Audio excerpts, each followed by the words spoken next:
Astrology celebrity લોકો માને છે આ જી તમે અમિતાભ બચ્ચન જુઓ 2000ની સાલ હતી, પોલિટિકલી કરિયર ખરાબ થઈ ગયેલું, 200 થી વધારે કરોડની લોન હતી, પોલિટિક્સનું બી બહુ પ્રેશર હતું અને લોકો કહેતા હતા કે આ હીરો બની શકે નહીં.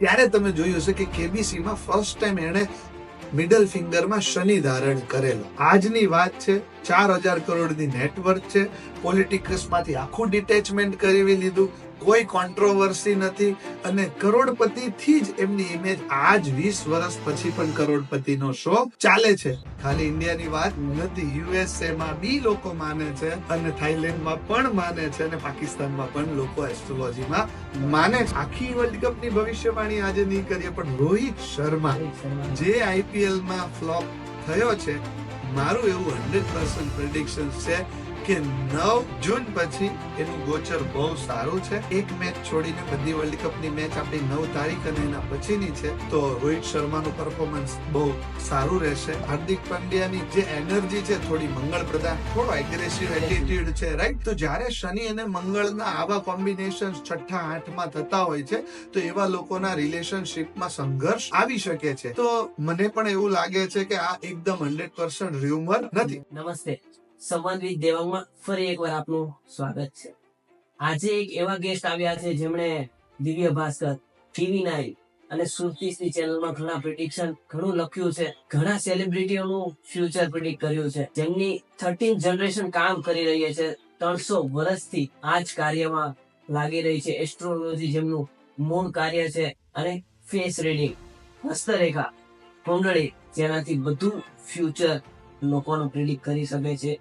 તો એવા શ્રી ધાર્મિક શ્રી સાથે આજે આપણે ઘણી વાતો કરી, ઘણા ગ્રહોની, ઘણી રાશિઓની, ઘણા ફ્યુચર પ્રિડિક્શનની, હજુ શું થવાનું છે, શું થશે, માનવું ન માનવું કરતા જાણવું જરૂરી છે, એ શીખવે છે.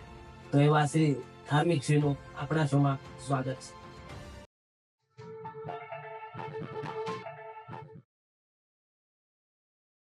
કેમ છો ધાર્મિક શ્રી? એકદમ ઓલવેઝ મહાદેવની મસ્તીમાં મસ્ત છીએ. તમે કેમ છો? હું બી મસ્ત છું. તમારો આવવાનો વેઇટ કરતા હતા અને ઘણા ટાઈમ પછી આપણે મળીએ છીએ. સારી વાતો કરીશું, સારા કન્ટેન્ટ લોકોને આપીશું. એ પહેલા એસ્ટ્રોલોજી નું વાત કરીએ પહેલા એ સિમ્પલી કોઈ વ્યાખ્યા કરી શકાય કે લોકોને સિમ્પલ થી સમજી શકાય? જી, એવી રીતે તમે જણાવી શકો તો. તમારા પ્રશ્નને શરૂ કરીએ એ પહેલા એક નાની પ્રાર્થના આપણે કરી લઈએ.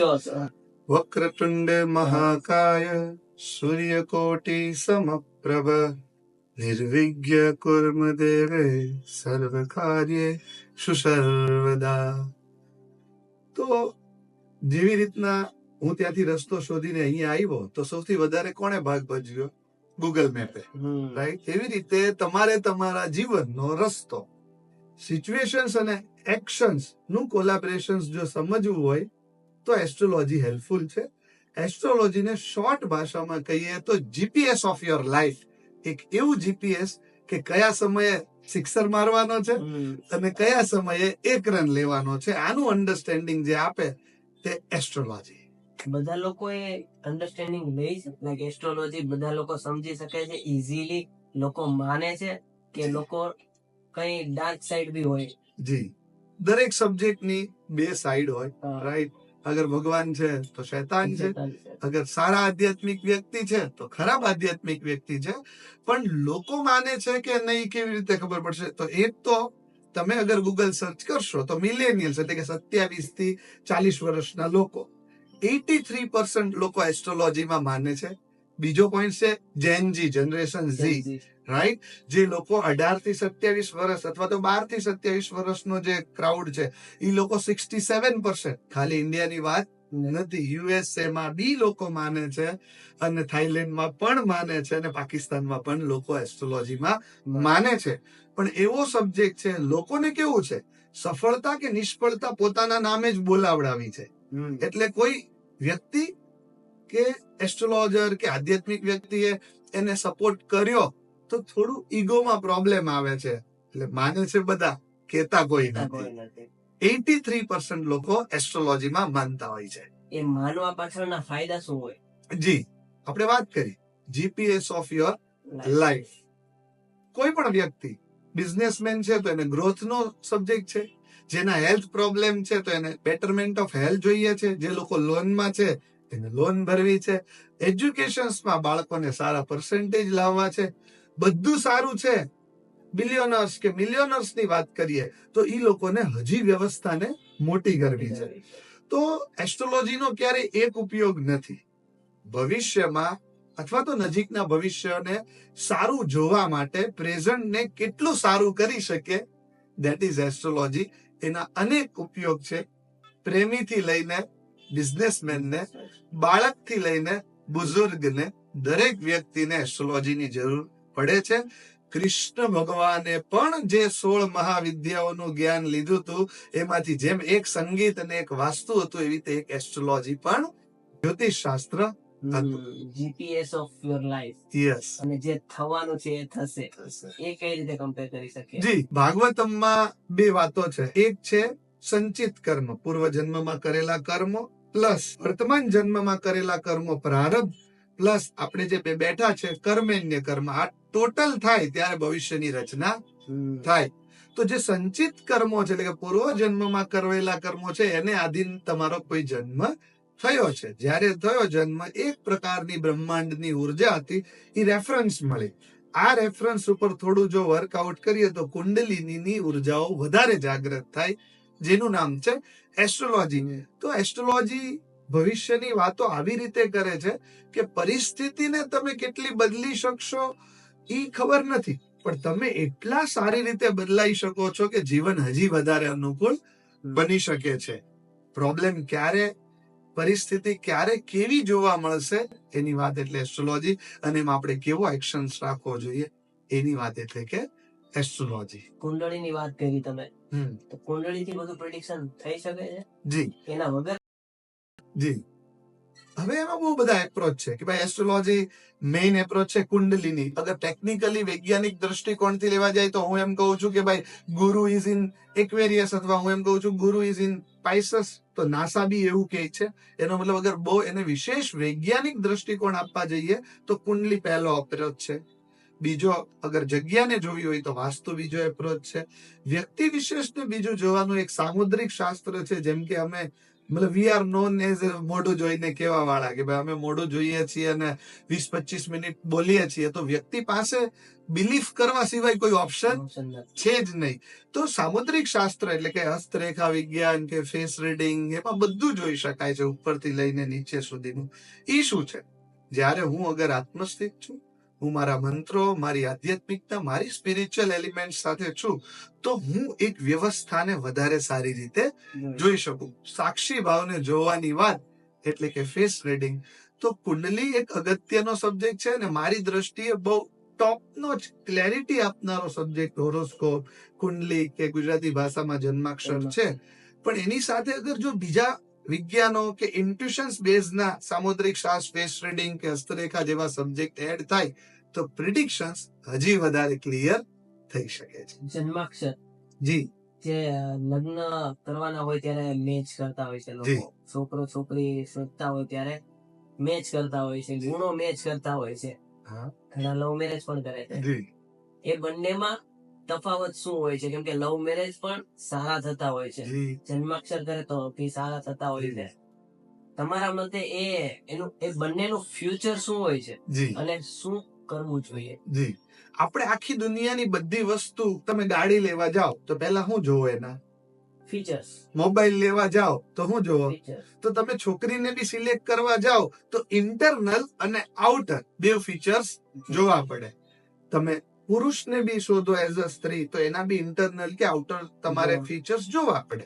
હવે કોઈ એમ કહે છે કે મારે જોયા વગર કરવું છે, તો કોઈ વાંધો નથી, હે ને? એટલે જ લોકો ખરાબ ગાડીઓ, ખરાબ મોબાઈલ ને ખરાબ લાડીઓ લઈને આવે છે. તો એસ્ટ્રોલોજી એવું બતાવે છે કે જ્યારે તમે બે વ્યક્તિઓનું ઇન્ટરનલ કે આઉટર જેનું વધારે એક્સપ્લોરેશન્સ લેવું હોય તો કુંડલીમાં જે વર્ણ છે તે the way of working style between two people બતાવે છે. વશ્ય વાતોચીતોમાં કેટલું રિએક્શન્સ આવશે કે રિસ્પોન્સ બતાવે છે. ગણ મોટી લડાઈઓ કેટલું ચાલશે એ બતાવે છે. ભ્રુકુટી એક્સપ્રેશન ઓફ લવ બતાવે છે. નાડી ડીએનએ ડિફરન્સિએશન્સ બતાવે છે. એવી રીતે અગર કુંડલીમાં જે રીતના કપલ ગોલ્સ જોવા હોય તો એ મૈત્રીના માધ્યમથી જોઈ શકાય છે, ભાગ્ય જોઈ શકાય છે.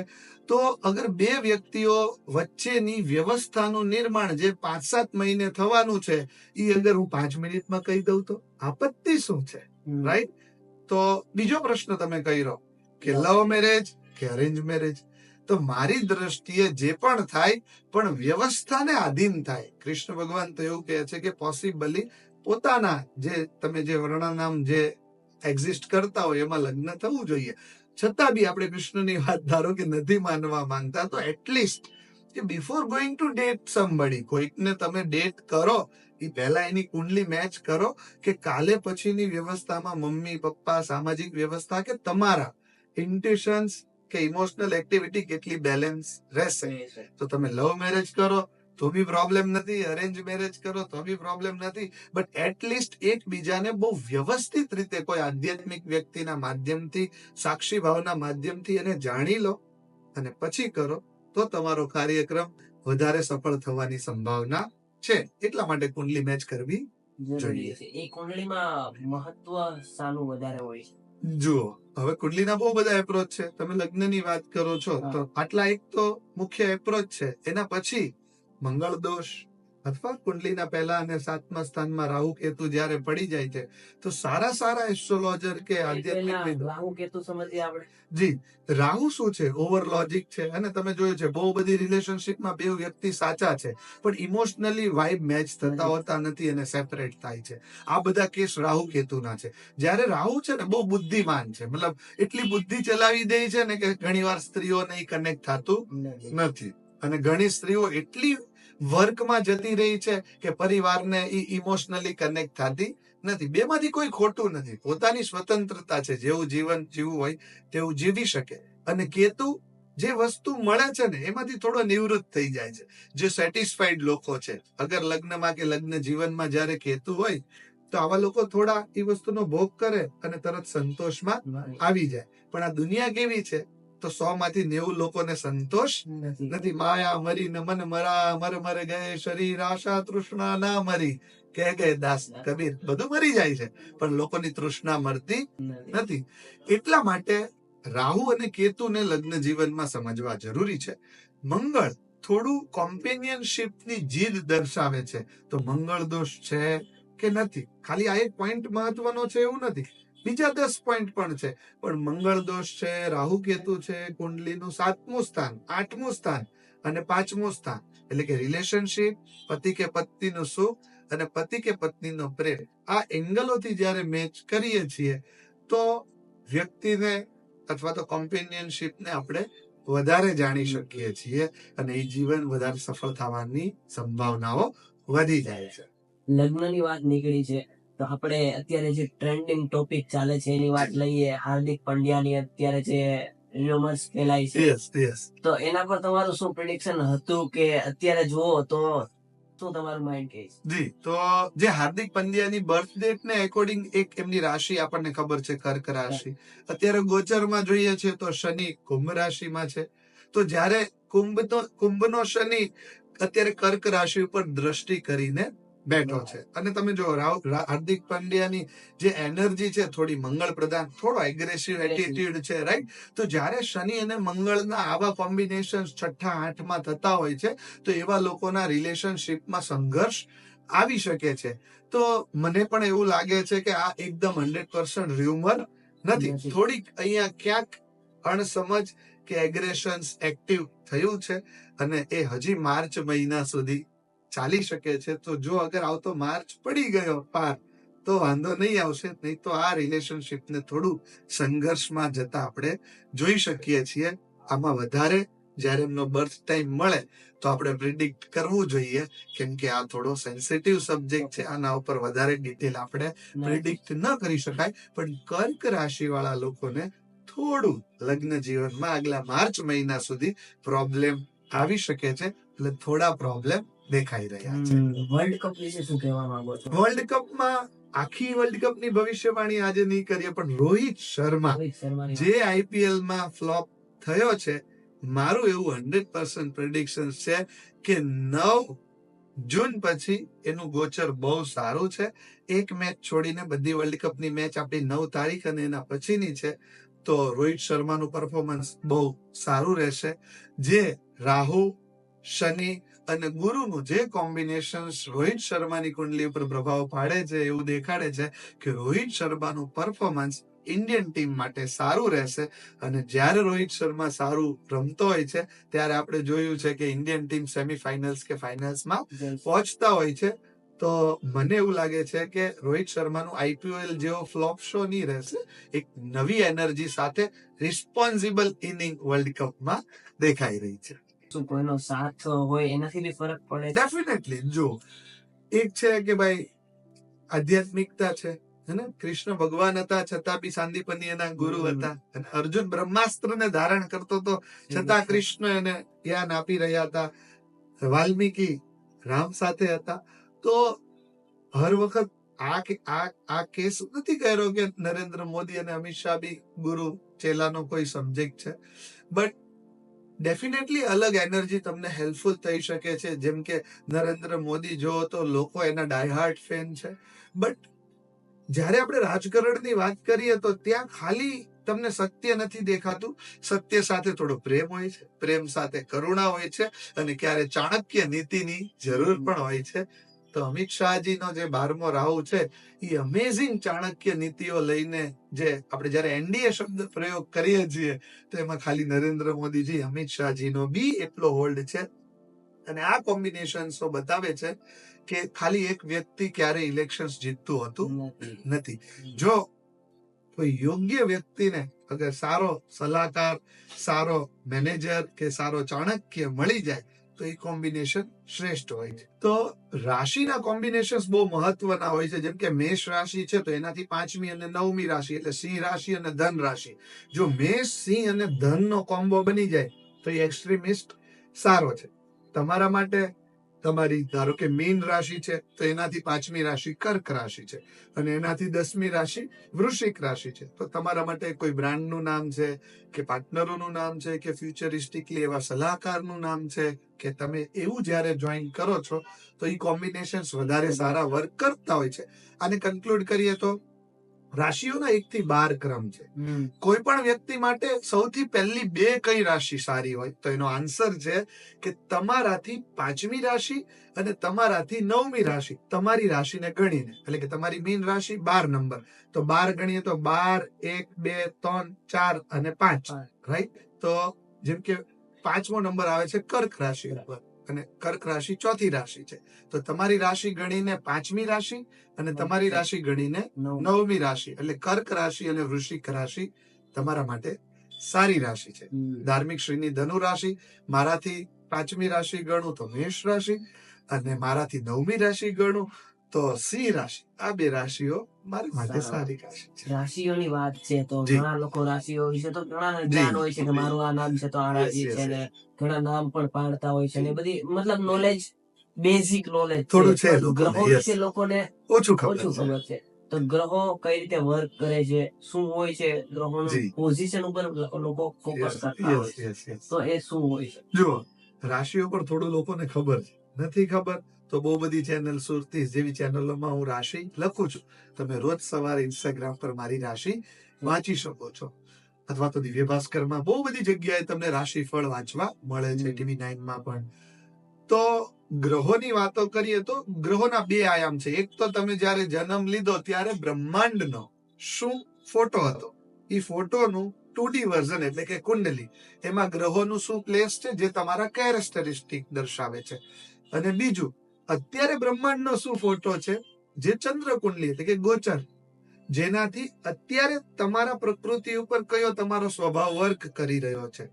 એટલે કે સિચ્યુએશન્સ અને એક્શન્સ નો કોમ્બો ગ્રહોની પોઝિશન્સ થી સિલેક્ટ થાય છે.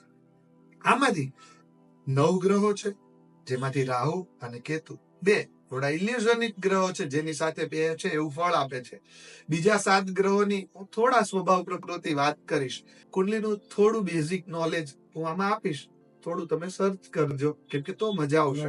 થોડું એસ્ટ્રોલોજી તમે પણ શીખી લ્યો, નહીં તો કોણ એસ્ટ્રોલોજર સાચો છે નહીં ખબર પડે. અડધી દુનિયા ખાલી નાગ દોષ અને પિતૃ દોષ ઉપર જ જીવી રહી છે ને એટલે જ લોકો એસ્ટ્રોલોજી થી દૂર ગયા છે. જ્યારે એસ્ટ્રોલોજી બહુ ઇન્ડીડ સબ્જેક્ટ છે, વેદોનું નેત્ર છે, રાઈટ?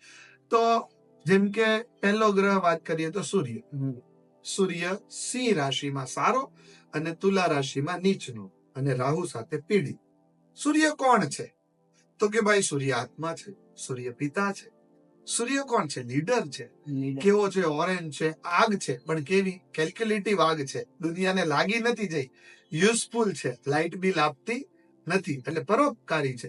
એટલે કે જેટલા લોકોનો પણ સૂર્ય સ્વગ્રહી છે અથવા મેષ રાશિમાં ઉચ્ચનો છે, તો એ લોકો આત્માની બાબતમાં સારા છે, સારા લીડર છે, પિતાને રિસ્પેક્ટ કરે છે અથવા પિતાની છત્ર છાયામાં છે, અને ઈ કોમ્બિનેશન બાપ દીકરાનું વધારે સારું હોય છે. જો એ રાહુ સાથે પીડિત થઈ જાય તો એને પિતૃદોષ કહેવામાં આવે છે. બીજો ગ્રહ ચંદ્રમા. ચંદ્રમા મનસો જાય તે વૃષભ રાશિમાં ચંદ્ર ઉચ્ચનો, કર્ક રાશિમાં સ્વગ્રહી અને વૃશ્ચિક રાશિમાં નીચનો. તમારી કુંડલીમાં જોઈ લેવાનું, જે નંબર હોય ને એ રાશિ હોય. રાશિઓનો ક્રમ નિશ્ચિત છે, કોઈ ન્યૂઝપેપરમાં અથવા ગૂગલમાં તમે જોઈ શકો છો, રાઈટ? તો જેનો ચંદ્ર સારો હોય તો ચંદ્રમાં મન સો જાય તે મનનો કારક, માતા સો જાય તે માતાનો કારક. મન એટલે સાયકોલોજીકલી લોકો ઇમોશનલ હોય, કેરફુલ હોય, ક્લિયર્ડ હોય, પ્રેમાળ હોય, મતલબ લાગણી વાળા હોય, રાઈટ? એ લોકો માતા પ્રત્યે બહુ મહત્વ રાખતા હોય અને મમ્મી બી એને બહુ પ્રેમ કરતી હોય. એવી રીતે ચંદ્ર પાણી છે, એવા લોકોને જલ રિલેટેડ બિઝનેસ થી ફાયદા થતા હોય. ત્રીજો ગ્રહ છે મંગળ. ધરણી ગર્ભ સંભૂતમ વિદ્યુત ક્રાંતિ સમપ્રભમ કુમારમ શક્તિ અસ્તમ. જો હું બોલું ને એનર્જી દેખાય ને. મંગળ કેવો છે? હાથમાં તલવાર વાળો સેનાપતિ, જેની આંખો લાલ હોય, રાઈટ? જે સેનાપતિ જેવો એગ્રેસિવ છે. કલયુગમાં તમને દેખાઈ રહ્યો છે ને, મંગળ એક્ટિવ છે, કેમ કે લોકોને તરત રિઝલ્ટ જોઈએ છે. તો મંગળ જેનો મેષ રાશિનો હોય સ્વગ્રહી, વૃશ્ચિક રાશિનો સ્વગ્રહી, રાઈટ? અને જ્યારે મંગળ કર્ક રાશિમાં બેસી જાય તો એ નીચનો થઈ જાય છે. તો જેટલાનો બી 1 નંબરની રાશિમાં કે 8 નંબરની રાશિમાં એવા લોકો બહુ સારા સેનાપતિ છે. એને તમે કામ આપો ને કરી નાખે. એના ફોલો અપ અમેઝિંગ હોય. તમે એને લડવાનું કહો તો એ લડીને આવે યોગ્ય રીતે અને જીતીને બી આવવાની સંભાવના છે. એ લોકોને ડીલે પસંદ નથી. એની વાતો બી થોડી મતલબ બહુ ક્લેરિકલ છે. જેમ કે મારો મંગળ થોડો સારો છે તો તમે વાત કરો છો એસ્ટ્રોલોજી અને ભગવાનની, પણ મારા બધા દ્રષ્ટાંત પ્રેક્ટિકલ છે કે જે તમને સમજી રહ્યા છે. તો જ્યારે જે મંગળ પ્રધાન છે ને એવા લોકો કલયુગમાં બહુ પ્રેક્ટિકલ હોય છે. ચોથો ગ્રહ છે બુધ. બુધ કેવો છે? થોડો સ્ત્રી બી નથી, પુરુષ બી નથી, નપુંસક. તમે જોયા હશે ઘણા લોકો બહુ ડિપ્લોમસી ક્રિએટ કરતા હોય ને, તમને વાતોમાં લઈ લે. એ બધા બુદ્ધ પ્રધાન, એનો બુદ્ધ ઉચ્ચનો હોય. એ લોકોનું કોમ્યુનિકેશન એટલું સારું હોય ને કે ક્યારે તમને માલ વેચીને જતા રહી તમને ખ્યાલ આવે નહીં. Network marketing. જી, બુધ કન્યા રાશિમાં ઉચ્ચનો છે, રાઈટ? મિથુન રાશિમાં બુધને બહુ સારો કહ્યો છે, રાઈટ? તો જે લોકોનો બુધ, એ લોકો યુવાન દેખાતા હોય. પ્રિયંગુ કલિકા શ્યામમ, જે લોકો દેખાવમાં બોલવામાં બહુ સૌમ્ય છે, જે લોકો માર્કેટિંગનું સેલ્સનું કામ કરે છે, બધાનો બુધ સારો, અથવા તો તમારો બુધ સારો છે તો તમે આ કામ કરી શકો છો. એના પછી છે ગુરુ. જ્યોતિષા નામ કારકા નામ બૃહસ્પતિ. ગુરુ કેવો છે? ડાયનેમિક છે, બધા સબ્જેક્ટ નું એને નોલેજ. જેનો બી ગુરુ સારો હોય એ લોકો એન્ટરપ્રિન્યોર હોય, થોડા પરોપકારના નેચરના હોય. જો મારી પાસે પૈસા આવે તો હું વેલફેર કરું, આ સ્વભાવ ધરાવનારા હોય અને એની સલાહથી લોકોનું કલ્યાણ થતું હોય. દરેક કન્સલ્ટન્ટ નો ગુરુ સારો હોવો જોઈએ, અથવા દરેક જેનો ગુરુ સારો હોય. તો ગુરુ સારો ક્યાં હોય? તો કર્કનો ગુરુ ઉચ્ચનો છે ને ધનનો ગુરુ સ્વગ્રહી છે. મકર રાશિનો ગુરુ નીચનો છે. તમારી કુંડલીમાં તમારે જોવું જોઈએ. જો ગુરુ 4 નંબરમાં કે 9 નંબરમાં બેઠો છે તો એ સારો છે, તો તમે સારા કન્સલ્ટન્ટ છો, સારા આધ્યાત્મિક અપલિફમેન્ટ ગમે છે. અને જ્યારે પૈસા તમારી પાસે આવશે તો ખાલી તમે એને ખાઈ નહીં જાઓ, થોડું એને પરોપકારની વાતોમાં નાખશો. એના પછી છે શુક્ર. હિમકુંદમ મૃણાલાભમ, મટીરિયાલિસ્ટિક. જ્યારે સ્ત્રીની, શોખની, ટ્રાવેલિંગની, પૈસાની, શોખની, દેખાડાની અફેક્શનેટ એનર્જીઓની હીરો હિરોઈન એન્ટરટેઇનની વાત આવે છે. જે લોકોનો શુક્ર વૃષભ રાશિનો અથવા તુલા 2 નંબર કે 7 નંબરમાં બેઠો છે, આ બધા લોકોનો શુક્ર સારો છે. તો આવા લોકો આ વસ્તુને વધારે બેલેન્સ રીતે ભોગવી શકે છે.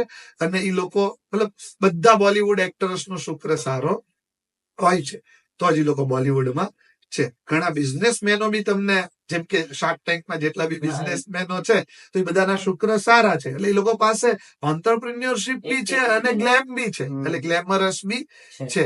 અને જો શુક્ર નીચનો કન્યાનો શુક્ર હોય ને, તો તમે ઘણા લોકોને જોયા હોય ને, આમ બહુ વધારે ભોગી હોય, બેલેન્સ નો હોય, ક્યાં તો હાવ રસ્ટી હોય, કઈ સ્પ્રે નો છાંટતા હોય ને વ્યવસ્થિત સ્ત્રી વાળા કપડા નો પહેરતા હોય, અને ક્યાં તો જે એક્સ્ટ્રીમિસ્ટ હોય ભોગની બાબતમાં, એ બધાના શુક્ર કન્યાના 6 નંબરના નીચના હોય. તો એને બેલેન્સ કરવા જોઈએ, રાઈટ? તો આ બધા ગ્રહોને અલગ અલગ રીતે બેલેન્સ બી કરી શકાય છે. શનિની વાત કરીએ તો શનિ ડેપ્થ છે, છાયા હતી, એટલું ઊંડાણ છે કે જેને પપ્પાને બી ચેલેન્જ કરી દીધો. લોકોને નથી ખબર, સૂર્યના 2 સંતાનો છે, શનિદેવ 2 સંતાનો છે, એક તાપી અને એક શનિ. શનિ અને તાપી 2 ભાઈ બહેન છે, રાઈટ? તો શનિ છાયા હતો, થોડો ડાર્ક હતો, ને સૂર્ય તેજસ્વી હતો. તો સૂર્યએ એની રિસ્પેક્ટ ન કરી કે મારું સંતાન આટલું ડાર્ક હોઈ શકે. એટલે શનિ એની સામે પડી ગયો કે હું કર્મ છું, અને દુનિયાને અત્યારે એની વ્યાખ્યા છે કર્મની. જૈસા કર્મ કિયો જાય એસા ફલ મિલતા હૈ, રાઈટ? તો શનિ અને સૂર્યની મતલબ બહુ મિસ્ટિક વાતો છે. એમ શનિ કર્મ છે, ન્યાયાધીશ છે. જો તમારે તમારા જીવનમાં સફળ થવું હોય, અથવા જે મોટા લોકોને તમે કર્મ પ્રધાન જોવો છો, એ બધા લોકો સારા શનિને લઈને બેઠા છે, રાઈટ? તો તમારી કુંડલીમાં જયારે મકર કે કુંભ રાશિનો 10 કે 11 નંબરમાં બેસેલો શનિ એક્સ્ટ્રીમલી સારો શનિ ગણવામાં આવે છે. આવા લોકો ક્યારેય કર્મ કરવાથી થાકતા હોતા નથી. એટલે જ લોકો અલગ અલગ પ્રકારના જેમસ્ટોન પહેરતા હોય છે. શનિ આ બધા આ 7 ગ્રહોની સાથે જ્યારે રાહુ અને કેતુ બેસે છે અથવા દ્રષ્ટિમાં આવે છે, તો એવો સ્વભાવ ધારણ કરી લે છે. એનો પોતાનો કોઈ સ્વભાવ રાહુ કે કેતુનો નથી. તો રાહુ અને કેતુ ઉપર ખાલી ક્લેરિટી બહુ વધારે ન આપી શકાય, પણ રાહુ દિમાગ, બુદ્ધિ, લોજિક અને મટીરિયાલિસ્ટિક અપગ્રેડ કલયુગ છે, અને કેતુ કોઈ પણ વસ્તુને ભોગીને પકીરીની વાતો કરતો સ્વભાવ છે. હવે જે ગ્રહોનું તત્વ એની સાથે મળે એવા રાહુ કેતુના વિચાર છે. અને આને લઈને આપણે જીવનમાં કોઈકને જેમસ્ટોન સજેસ્ટ કરતા હોઈએ છીએ. સ્ટોન મેં ઘણાના હાથમાં જોયા છે. જી મારા ફાધર બી ખુદ પહેરે છે. રાજ ધરણ કી જય. તો આનું શું રહસ્ય હોય છે? સેલિબ્રિટી લોકો માને છે આ બધું? જી 100%. તમે અમિતાભ બચ્ચન જુઓ, 2000ની સાલ હતી, પોલિટિકલી કરિયર ખરાબ થઈ ગયેલું, 200 થી વધારે કરોડની લોન હતી, પોલિટિક્સનું બી બહુ પ્રેશર હતું, અને લોકો કહેતા હતા કે આ હીરો બની શકે નહીં. ત્યારે તમે જોયું હશે કે કેબીસીમાં ફર્સ્ટ ટાઈમ એણે મિડલ ફિંગરમાં શનિ ધારણ કરેલો, રાઈટ? ઈ શનિ પહેર્યો, આજની વાત છે, 4000 કરોડની નેટવર્થ છે, પોલિટિક્સમાંથી આખું ડિટેચમેન્ટ કરી લીધું, કોઈ કોન્ટ્રોવર્સી નથી, અને કરોડપતિથી જ એમની ઇમેજ આજ 20 વર્ષ પછી પણ કરોડપતિનો શો ચાલે છે. કહેવાનો મતલબ, અગર અમિતાભ બચ્ચનને એના જીવનમાં કોઈએ ઋણ મુક્તિ આપી હોય, તો બહુ બધા, ભલે એમના એફર્ટ હશે, કર્મ હશે, પણ શનિ એમાં બહુ અગત્યનો રોલ ભજવ્યો છે. જેમ કે હું ગુરુની વાત કરું, અજય દેવગણ, રાઈટ? રાજુ ચાચાની નિષ્ફળતા પછી એમણે યલો સફાયર પહેર્યો. જ્યોતિષા નામ કારકા નામ બૃહસ્પતિએ જેટલી એઝ અ એક્ટર સફળતા નથી લીધી, એના કરતા વધારે 10 માંથી 8 મૂવી 200 થી 300 કરોડ ઉપરની છે. અને દ્રશ્યમ જેવી મૂવી 70 કરોડમાં બનીને 300 કરોડનો નફો લઈને જઈ રહી છે. એ ગુરુનો કમાલ છે. ડિરેક્શન છે ને, ડિરેક્ટર હોય, બધા એંગલની જરૂર હોય. જ્યારે તમે ગુરુને વધારે એક્ટિંગ, આપણે શું જોયું હોય, ખાલી ડબલ એ, અજય દેવગણમાં મૂવીમાં ડબલ એ, ખાલી ન્યુમેરોલોજીનો રોલ એમાં ન હોય, રાઈટ? એના છાતી ઉપર મહાદેવનું ટેટુ બી હોય, હાથમાં યલો સફાયર પોખરાજ ધારણ બી કર્યો હોય, અને સ્પેશિયલ થેન્ક્સમાં કોઈ એસ્ટ્રોલોજરનું નામ બી આવે છે. લોકો એટલું બિલીફ રાખે છે ને. નીતા અંબાણીજી, આપણને નથી લાગતું એને શું ગ્રહો પહેરવાની જરૂર છે, પણ તમે જુઓ એમના લગ્નમાં કેટલો, લગભગ સમજો કે 46 કેરેટનો બુધ પહેર્યો હતો ને, ગ્રીન કલરનું પેન્ડન્ટ, કેટલું એક્ટિવ થયું. અપાર્ટ ફ્રોમ એવું નથી ખાલી લગ્નમાં કદાચ શોખ માટે પહેર્યો હોય. તમે બહુ બધી વાર એના હાથમાં બી ગ્રીન એમરલ્ડ જોવો છો. અને છેલ્લા 10 વર્ષથી કેમ તો પેલા એ પ્રેઝન્ટેબલ નહોતા. છેલ્લા 10 વર્ષથી આઈપીએલ પછીથી પ્રેઝન્ટ. તો બુદ્ધ કોણ છે? વાણી, communications, trading, media, entertainment, marketing, right? તો સેલિબ્રિટીઓ અમેઝિંગલી માને છે અને દરેક મોટો વ્યક્તિ એસ્ટ્રોલોજીમાં માનતો હોય છે. કારણ કે જ્યારે તમારું વ્યક્તિત્વ એનલાર્જ થાય ને ત્યારે તમને દરબારમાં બહુ બધા લોકોની જરૂર પડે, બહુ બધા એંગલ ક્રિએટ કરવા પડે છે. અને એટલે જ કહેવાય છે, જેપી મોર્ગન ને તમે સાંભળ્યો છે? સુપર હિટ સ્ટોક માર્કેટમાં નામ છે, રાઈટ? જેપી મોર્ગન એવું કહે છે, billionaires do believe in astrology, millionaires don't. That means કે જ્યારે તમારી અંદર થોડી સમૃદ્ધ વાતો, સમૃદ્ધ વિચારો એટલે કે વિઝડમ ક્રિએટ થાય છે ત્યારે તમે એસ્ટ્રોલોજીને માનવામાં વધારે બિલીફમાં આવો છો. એટલે તમે જોયો છે યંગસ્ટર્સમાં સ્પિરિચ્યુઆલિટી અને એસ્ટ્રોલોજીનું સેન્સ વધારે છે કમ્પેર ટુ આપણા મમ્મી પપ્પા, રાઈટ? તો આ ટ્રેડિંગ ની વાત તમે જી.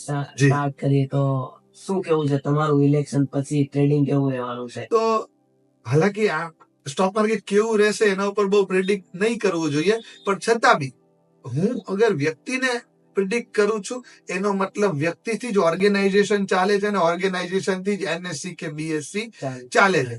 તો મને એવું લાગે છે કે બીજેપીની સારી જીત 2 થી 3 મહિના માહોલને બહુ સારો બનાવશે. તેજીનું માર્કેટ હશે.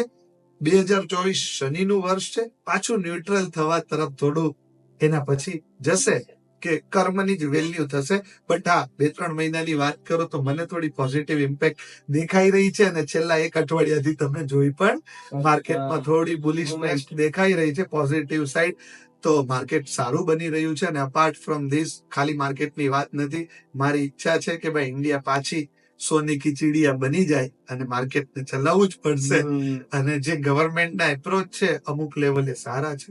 તો ડેફિનેટલી હા, હું પાંચ એવા સેગમેન્ટ છે જેને હું પ્રેડિક્ટ કરવા માંગુ છું. કારણ કે નરેન્દ્ર મોદીજીનો મંગળ બહુ સારો છે. એટલે પાછી મોદી સરકાર આવશે તો ઇન્ફ્રાસ્ટ્રક્ચર, સોલાર અને energy segment, real estate segment જેને ઇન્ફ્રાસ્ટ્રક્ચર સાથે કનેક્ટ કરી શકો છો, અને જેટલું બી પરિવહન ક્ષેત્ર છે ઇન્ફ્રાસ્ટ્રક્ચરમાં આવી ગયું, પણ છતાં બી પરિવહનના જેટલા બી આ બધા બહુ સ્ટ્રોંગલી ચાલવાના છે. તો નિશ્ચિત સ્વરૂપ અને ઓટોમોબાઈલ, રાઈટ, કે ઇન્ડિયા ટોપ 3 માં આવવા તરફ છે. હજી મને લાગે કે પહેલા બીજા નંબરે ઓટોમોબાઈલમાં આવી જશે. તો તમારે આ 5 સેગમેન્ટને તો તમારે ફોલો કરવા જોઈએ. આ દુનિયામાં બધી વસ્તુના 2 આયામ છે. વસ્તુ મહત્વની નથી, વ્યક્તિત્વ મહત્વનું છે. શેર બજારને તમે કેવી રીતે લ્યો છો ઈ અગત્યનું છે, રાઈટ? જ્યારે તમે ટેન્શનમાં છો, બહુ વધારે ભૂખમાં, લાલચમાં, લોભમાં છો, ત્યારે તમે સટ્ટેબાજી કરી રહ્યા છો. જ્યારે તમારો રાહુ કે શનિ જેવા કોઈ ગ્રહો, ગુરુ જેવા પીડિત છે, રાઈટ? અને જ્યારે તમે આત્મસ્થિત છો, બહુ સ્થિર છો, તમે ઇન્ડિયાને એઝ અ ગ્રોથ એન્જિન જોઈને પીએમએસ કે ઇન્વેસ્ટમેન્ટ સાઇટ તમે ડેવલપ કરી રહ્યા છો, જ્યારે તમે આત્મસ્થિત છો, થોડા ડિસિપ્લિનમાં છો, ત્યારે શેર બજાર બહુ સારું ઇન્વેસ્ટમેન્ટ કરવાનું સેગમેન્ટ છે. તમે કોઈ મોટા વોરેન બફેટને લઈ લો કે હર્ષલ મહેતાને લઈ લો કે ઝુનઝુનવાલાને લઈ લો, આ લોકો એના જીવનમાં બહુ સારા ઇન્વેસ્ટમેન્ટ કર્યા. જેમ કે હર્ષલ મહેતાએ એટ લાસ્ટ રાહુને વધારે એક્ટિવ કરી લીધો. પોતાને ભગવાન જ્યારે તમે સમજવા મળો છો ત્યારે શેર બજાર તમારા કંટ્રોલમાં અને તમે શેર બજારના કંટ્રોલમાં રહેતા નથી, ત્યારે ઈ સટ્ટેબાજી છે. બાકી ઇન્વેસ્ટમેન્ટનું બહુ સારું અંગ છે. અગર નરેન્દ્ર મોદીજી કે અમિત શાહજી સંસદમાં કહે છે કે આ શેર લઈ લો, ધેટ મીન્સ ઈ કરવા યોગ્ય વસ્તુ છે. બસ પોતાને કંટ્રોલમાં રાખવાની જરૂર છે. શેર માર્કેટમાં સ્પિરિચ્યુઆલિટી કામ આવે છે? ડેફિનેટલી આવે ને. કે જો તમારે ડિસિપ્લિન જોઈએ તો આત્મસ્થિતતા એનું અંગ છે.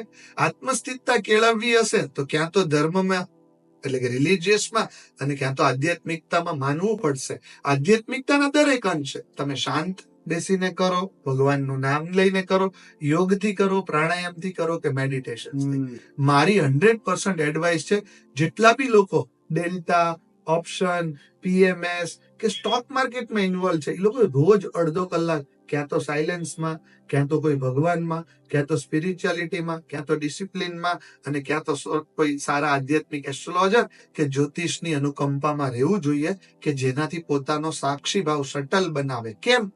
સૌથી હાઇપોથેટિકલ સબ્જેક્ટ છે શેર બજાર.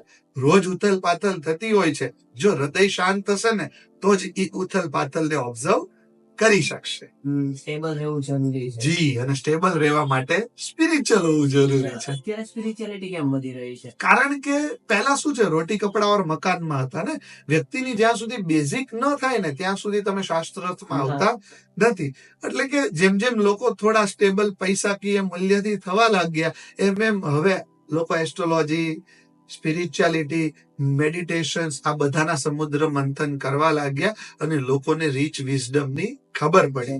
બિલિયનર્સ બિલીવ ઇન એસ્ટ્રોલોજી, જે દેખાડે છે કે જેમ જેમ તમે સંપત્તિવાન બનો ને એમ એમ તમારામાં રીચ વિઝડમ. ભાગવતમમાં બી એવું કહે છે, આ બે વાઇસ વર્સા છે, કે જ્યારે તમારામાં આધ્યાત્મિકતા આવે ત્યારે તમે રીચ બનો, અને જ્યારે તમારામાં રીચનેસ આવવાની હોય ત્યારે આધ્યાત્મિક વાતોની શરૂઆત થઈ ગઈ હોય.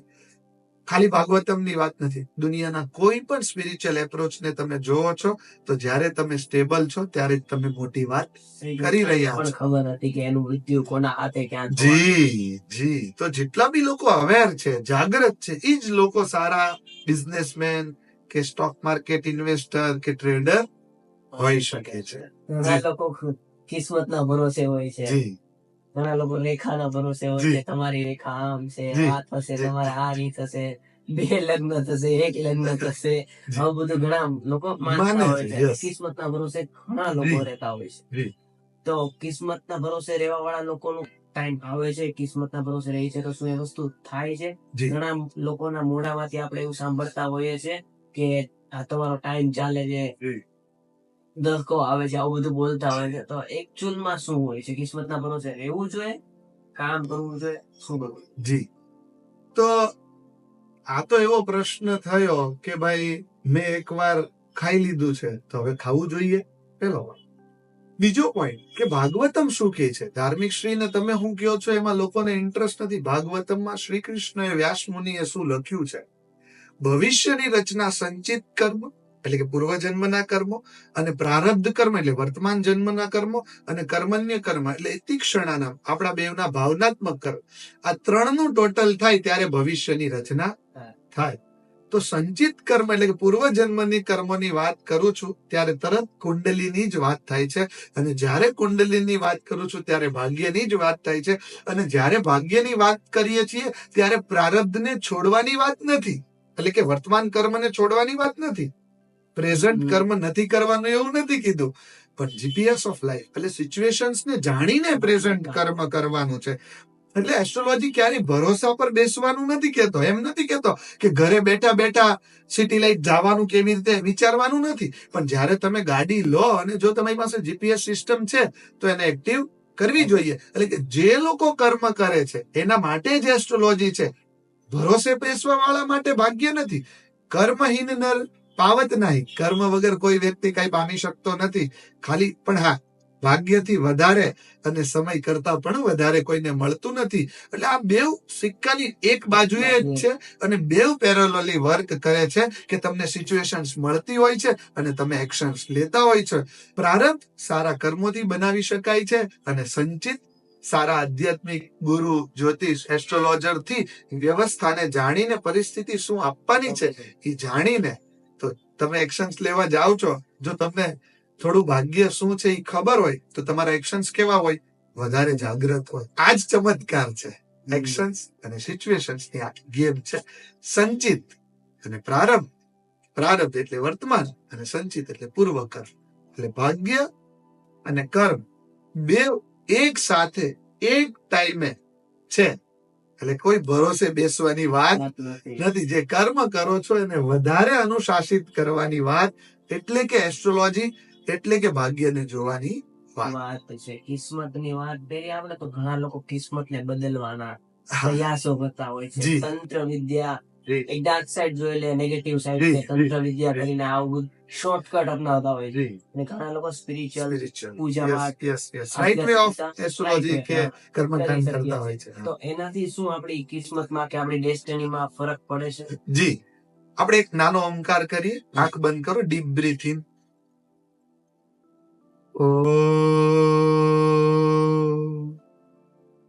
આંખ ખોલ. તમને શાંતિ ફીલ થઈ? જો શાંતિ ફીલ થઈ તો મંત્ર કરવાથી કુંડલીની બદલાઈ શકે છે. કુંડલીની બદલાવાથી વ્યક્તિત્વ બદલાઈ શકે છે અને વ્યક્તિત્વ બદલાવાથી ભાગ્યને તમે બદલી શકો છો. તો ડેફિનેટલી જ્યારે આધ્યાત્મિક એપ્રોચ કે કુંડલીની એટલે કે એસ્ટ્રોલોજીના એપ્રોચ રાઈટ વે ઓફ માર્ગદર્શનમાં હોય તો તમે ભાગ્યને થોડું વધારે કંટ્રોલમાં લાવી શકો છો. અને કદાચ ઈ બદલાય કે ન બદલાય, તમે એટલા બદલાઈ શકો છો કે ઈ ચેલેન્જને લેવા માટે તમે પહાડની જેવા બની ગયા હોય કે તમને ઈ ચેલેન્જ નાના લાગવા લાગે, જેને ચમત્કાર કહેવાય. તો હર વખત સિચ્યુએશન્સને બદલે કે ન બદલે, વ્યવસ્થા તો બદલાય છે. જો નાના ઓમકારથી શાંતિની સ્થાપના થઈ શકતી હોય તો આપણા ઋષિ મહર્ષિઓએ એવા મંત્રો આપ્યા છે કે વરસાદ પણ ઈ એક દિવસ પાડતા હતા. તો આપણે વરસાદ પાડવાની વાત તો થોડી આજના સમયે અઘરી છે, પણ આપણી રહેલા ઇમોશન્સ, આપણી રહેલા પ્રેમ અને આપણી રહેલા અપેક્ષાના કે ઇલ્યુઝનના વાતાવરણને આપણે કંટ્રોલ કરીએ, એ ભાગ્ય છે. ડેફિનેટલી ભાગ્યને બદલી શકાય છે, પણ ખાલી ભરોસાની વાત નથી, કર્મ કરતા કરતા ભાગ્યને બદલવાની વાત છે. લોકો છે ને અત્યારે લોન બાબતે ઘણા ડિપ્રેશનમાં કે ટેન્શનમાં હોય છે, તો એનું કઈ સોલ્યુશન એસ્ટ્રોલોજીમાં? જી, તો કુંડલીમાં 6th હાઉસ છે બધાની કુંડલીમાં. રોગ, શત્રુ અને ઋણ બતાવે છે ને મંગળ. આ બે લેણાના કારક. તમે ઘણી વાર સાંભળ્યું હશે કે મંગળવારે બહુ પૈસા લેવાના કે આપવાના નહીં. એને એટલું સ્ટ્રોંગલી માની લો એવું નથી, પણ જેનો મંગળ પીડિત છે ની માનશો તો મતલબ ભગવાન તમને ભાગ્યની દ્રષ્ટિએ પૂર્વ કર્મ તમને હેરાન કરશે, રાઈટ? તો કુંડલીમાં 6ઠું સ્થાન બેલેન્સ કરવું તો થોડું તમે જો કે ચમત્કાર ડાયરેક્ટ નહીં થઈ જશે, પણ તમે લાસ્ટ યર 3 લાખની લોન ભરી તો આ વર્ષે તમે 6 લાખની ભરી શકશો. તમે ધીમે ધીમે ઋણ મુક્તિ કરશો. કદાચ તમે લોન બી નહીં ભરી શકો તો આવનારા 6 મહિનામાં લેણું નહીં લેવાની હેબિટ પાડી શકો. ને ઘણા લોકો હોય જ્યાં સુધી લોન ન લઈને એને શાંતિ થતી ન હોય. જેનો બી મંગળ પીડિત હોય એને જોઈ 6ઠાનો કુંડલીમાં 6th હાઉસનો માલિક થઈ ગયો તો એવા લોકોને લેણા વગર ચાલતું નથી, અને એવા લોકો પછી દુખી થતા હોય છે. તો તમારી કુંડલીમાં, તમે બધા લોકોને બી કહું છું, તમારી કુંડલીમાં 6ઠું સ્થાન રોગ, શત્રુ અને ઋણનું હોય છે. જો તમે કોઈ હેલ્થ ઇસ્યુઝથી પીડાવ છો, જો લાંબા ટાઈમથી લોનના પ્રોબ્લેમ છે, અથવા તો લાંબા ટાઈમથી હિત, શત્રુઓ, નજર, દ્રષ્ટિ આવું બધું લાગ્યા કરે છે, તો તમારો ચાર્ટ જોવો, લગ્ન ચાર્ટ. એમાં 6ઠે સ્થાને જે ગ્રહો બેઠા છે એના મંત્ર કરો. 6ઠ્ઠા સ્થાનના માલિક અને મંગળ. જ્યારે તમે થોડુંક આને ડિસિપ્લિનમાં લાવશો ને, બીજા પોડકાસ્ટમાં તમે મતલબ બહુ બધી કોમેન્ટ આવશે કે અમારા રોગમાં કે અમારી શત્રુતામાં કે અમારા લોનમાં ઘણો ખરો ફરક પડી ગયો છે. આ લવ બાબતે અત્યારે ઘણી અફવાઓ ફેલાઈ રહી છે કે તંત્ર મંત્રનો લોકો ઉપયોગ કરીને 24 કલાકમાં સોલ્યુશન ગોતવા નીકળી રહ્યા છે. તો આમાં શું હોય છે? રિયાલિટી શું છે? જી, આ સ્પેશિયલી તમને છે ને ઝેનઝીમાં જોવાઈ રહ્યું છે. મતલબ જે લોકોની એજ 15 વર્ષથી 25 વર્ષ છે, જ્યારે મેચ્યોરિટી ન હોય અને જો ગર્લફ્રેન્ડે ના પાડી દીધી તો એટલો દુખી જાય કે 24 કલાકમાં ગર્લફ્રેન્ડ ન હતો, આંસુઓનો ઢગલો થઈ જાય. તો જનરલી આવા સમયે ઇન્સ્ટાગ્રામમાં ને લોકો ફોન કરતા હોય છે કે મારી ગર્લફ્રેન્ડ કે મારો બોયફ્રેન્ડ, પણ આવું રિયલમાં એટલું ફાસ્ટ કોઈ હોતું નથી. જેવું ભગવાન કૃષ્ણએ કીધું છે, તું કર્મ કરતો જા, ફળની ચેષ્ટા નહીં રાખ, એવી રીતે એસ્ટ્રોલોજીમાં પણ જ્યારે ગ્રહોના મંત્રો અને એની પૂજાઓ એવી રીતે કરવામાં આવે છે કે જ્યારે ફળની ચેષ્ટા બહુ 24 કલાક વાળી અપેક્ષિત હોય નહીં, ત્યારે એ વધારે ફળ લઈને આવે છે. ક્યારેક 100 માંથી 2 નું થઈ જાય છે, પણ જેટલા બી લોકો એવો દાવો કરે છે 24 કલાક ને 72 કલાક, એ બધા આધ્યાત્મિકતાને ખોટી સાબિત કરવાનો પ્રયાસ કરે છે. એવું કન્સલ્ટ કરવા લોકો બી થોડા મિસ્ટેકવાન છે, અને એને પ્રશ્ન પૂછનાર પણ થોડા મિસ્ટેકવાન છે. તો હું સ્પેશિયલી આના ઉપર કહેવા માંગીશ, એસ્ટ્રોલોજી કે કોઈ પણ મંત્ર વિદ્યા કે તંત્ર વિદ્યામાં કોઈ 24 કલાક કે 72 કલાકની વાતો હોતી નથી. ભગવાન કૃષ્ણ પ્રમાણે હોય છે. હા, સંભાવનાનો આ શ્રેષ્ઠ સબ્જેક્ટ છે, પણ એટલીસ્ટ 2-4 મહિના 6 મહિનાના સમયગાળામાં તમારી વ્યવસ્થાઓને સારી કરી શકીએ. બીજું, દરેક વસ્તુઓ દરેક વ્યક્તિઓ માટે પ્રૂવ પણ થતી નથી. ઘણી કુંડલીઓમાં પાર્ટનરને પાછા લાવી શકાય છે, ઘણી કુંડલીમાં સોલ્યુશન્સ કરવા છતાં પણ કઈ થતું નથી. તો એ પણ એક સારા અધ્યયન. અત્યારે શું છે, બધા લોકો સોલ્યુશન્સ કરવા નીકળી ગયા છે, એવું રિયલમાં હોતું નથી. તમારી કુંડલીની જોઈએ, એમાં અમુક સ્થાન જો સારા હોય તો અમુક રેમેડીઝ થી અમુક વસ્તુઓ એક લેવલ સુધીની સોલ્વ ડેફિનેટલી કરી શકાય છે. પણ એ કઈ એવું નથી કે રોજ ચમત્કારિક છે અને કોઈ પણ મતલબ તો બધા દીપિકા પાદુકોણને જ અટ્રેક્ટ કરીને બેઠા હોત, રાઈટ? તો મતલબ આ બધા ર્યુમર છે, આવા રોંગ લોકોને કે આવા અપેક્ષિત લોકોને કન્સલ્ટ બી નહીં કરવા, કેમ કે તમારું આધ્યાત્મિક કે જ્યોતિષ પ્રત્યેનું જ્ઞાન થોડુંક ઓછું થઈ જશે, બિલીફ ઓછું થઈ જશે. અને આ વેદોના ચક્ષુનો સબ્જેક્ટ છે, આટલો પ્રીમિયમ સબ્જેક્ટ, આટલો વિઝડમ યુક્ત, સારા આધ્યાત્મિક વ્યક્તિ રેફરન્સ થી કે કોઈકને જાણતા હોય એવી રીતે જ કન્સલ્ટ કરવા, નહીં તો આમાં બહુ બધી વાર હેરાનગતિ તમને જોવા હ્યુમર્સ ઉપરથી મને યાદ આવ્યું વશીકરણ. જી. જો સારી સાઈડ છે તો ખરાબ સાઈડ પણ છે, મેજિક છે તો બ્લેક મેજિક પણ છે. તો વશીકરણ એક્ઝિસ્ટ કરે છે ડેફિનેટલી, પણ દરેક જગ્યાએ નહીં અને દરેક લોકો માટે નહીં અને દરેક વ્યક્તિ દ્વારા પણ એ થતું હોતું નથી. યોગ્ય આધ્યાત્મિક વ્યક્તિના માધ્યમથી આવા સબ્જેક્ટો એક્ટિવ થતા હોય છે, બહુ બધી વસ્તુને જોઈને, રાઈટ? હર વખત ડાર્ક સાઈડ નથી, પણ આજના અપેક્ષિત લોકોના જીવનમાં થોડી ડાર્ક સાઈડ બની ગઈ છે. બહુ વશીકરણના રેફરન્સમાં જવું જોઈએ નહીં. પણ આ સબ્જેક્ટ એકદમ ખોટો નથી, શાસ્ત્રોમાં એની બહુ સારી અથર્વવેદમાં વ્યાખ્યાઓ છે. તો આપણે મતલબ એસ્ટ્રોલોજી, મંત્ર વિદ્યા, સાત્વિક મૂલ્ય આ વધારે માનવા જોઈએ. ડાર્ક સાઈડ, તંત્ર વિદ્યામાં બહુ અનનેસેસરી ડેપ્થમાં નહીં પડવું, કેમ કે બહુ ઓછા 100 માંથી 99 આજે લોજિકલ માણસો બી જુઠ્ઠા છે. તો આ સબ્જેક્ટો તો બહુ ડેપ્થ ઓફ રિસર્ચ અને એનાલિસિસ માંગી રહી છે, એટલે આમાં સાચા કરતા ખોટા મળવાની સંભાવના વધારે છે. એટલે થોડી સાત્વિક વૃત્તિને માનવું, that is my understanding, right? એક ક્વેશ્ચન મારા માઇન્ડમાં આવ્યું હમણાં ગઈકાલે જ, જી. KKR વિન થયું છે કોલકાતા. તો શ્રેયસ અય્યરની તમે કુંડલી જોશો ને, ભલે નામ કુંભ રાશિનું છે પણ એની રાશિ થોડી ધનુર સાઈડ છે, રાઈટ? તો 9, 10, 11, 12 અને 1, તો 9મી રાશિ રાહુની છે. તમે જો IPL એના માટે છે, ગ્લેમર માટે અને ફેમ માટે. કોઈ યાદ નથી રાખતું કે 10 વર્ષ પહેલા કોણ IPL વર્લ્ડ કપ એક જીતો હોય તો 1983 નો બી આપણને યાદ છે. તો શ્રેયસ અય્યરનો રાહુ બહુ અમેઝિંગલી સારો ચાલી રહ્યો હતો. ધેટ ઇઝ વાય એને ફેમ મળી. અને જો તમે છેલ્લી 3 મેચમાં કોલકાતાએ અમેઝિંગ કમબેક કર્યું અને એટલું મતલબ ઇલ્યુઝન થઈ ગયું કે ફાઇનલ જેવા જોવા જેવી પણ રહી નહીં. અને એની સામે હૈદરાબાદની વાત કરીએ તો ચોથી દ્રષ્ટિ રાહુની થોડી પહેલેથી છક્કાઓની વણઝાર કરી, એટલા સિક્સર માર્યા પણ છેલ્લે આવીને પાણીમાં બેસી ગયા. તો થોડું કહી શકીએ કે શ્રેયસ અય્યર અનસંગ હીરોની જેમ બહાર આવ્યો અને કોલકાતાને વિન કર્યું. એના એફર્ટને પ્રણામ છે. 100% કોઈ વ્યક્તિ કર્મ વગર પામતો નથી, પણ આમાં રાહુએ બી બહુ અમેઝિંગ છેલ્લે એને IPLમાં મતલબ ટ્રોફી આપીને નીકળી ગયો. ગ્રહોનો ડેફિનેટલી પ્રભાવ છે અને આ સારી રાહુની પોઝિશન્સ ધનુ રાશિ વાળા ઘણા લોકોને ફાયદો કરીને ગઈ છે. લાસ્ટ ક્વેશ્ચન હું તમને પૂછવા માંગીશ કે આજના યુવાનોને કોઈ એક સારો ગુણ શીખવવાનો હોય કે અમુક મહત્વની બાબતો શીખવવાની હોય, ધ્યાન રાખવા જેવી બાબતો શીખવવાની હોય, તો તમારા મતે શું હોય? જો મને એવું લાગે, એક તો જનરલી જ્યાં સુધી કોઈ પ્રશ્ન ન પૂછે સલાહ આપવી જોઈએ. કોઈ સલાહનું કોઈ કામ નથી. આખી દુનિયામાં બધા સાધુ સંતો મહારાજાઓ અને મોટિવેશનલ સ્પીકરો આપે જ છે, રાઈટ? તો પર્સનલી મને એવું નથી લાગતું કે મારે કોઈને સલાહ આપવી જોઈએ જ્યાં સુધી ઇન્ડિવિજ્યુઅલ ક્વેશ્ચન્સ ન આવે. બટ હા, જનરલી હું ભાગવતમની વાતો કરીશ કે તમે સંસારમાં છો, ધર્મ, અર્થ, કામ, મોક્ષ ને બેલેન્સ રાખવું જોઈએ.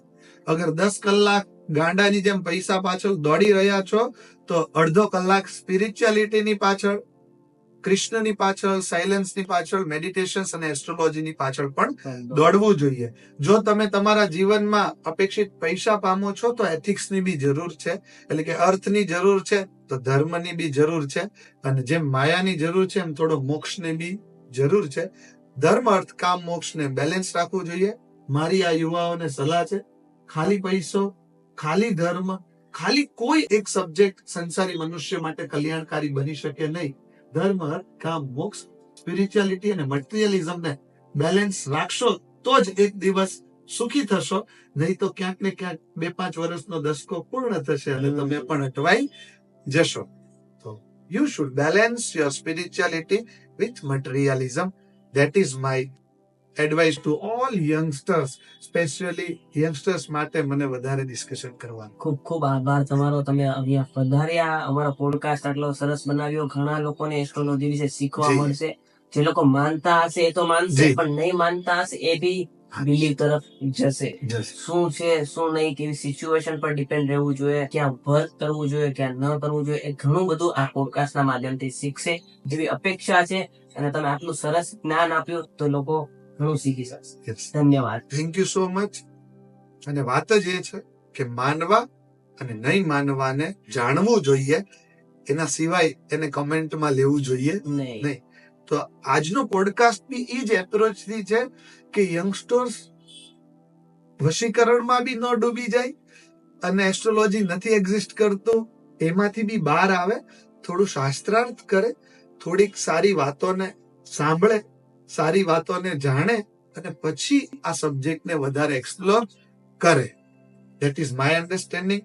અને મને એવું લાગે છે તમારું બી આ જ સમજ હશે. ભલે તમે જ્યાં હોય આ સબ્જેક્ટને જે લેવલથી જાણતા હોય, પણ એને હજી વધારે જાણશો તો ખબર પડશે કે નાસા અને કોઈ સારો એસ્ટ્રોલોજર વધારે અલગ વાત કરતા હોતા નથી. સેમ વાત છે અમે મનુષ્યની કરીએ છીએ અને એ લોકો એક ગ્રહની કરે છે. સંવાદ વિથ દેવાંગમાં આવવાનું કારણ મુખ્ય ઈ છે, વાતો જાણીએ છીએ, આટલા યંગસ્ટર્સ લોકો પાસે આટલી આધ્યાત્મિક વાતો છે જેટલી એજ લોકો બી મને પૂછતા નથી.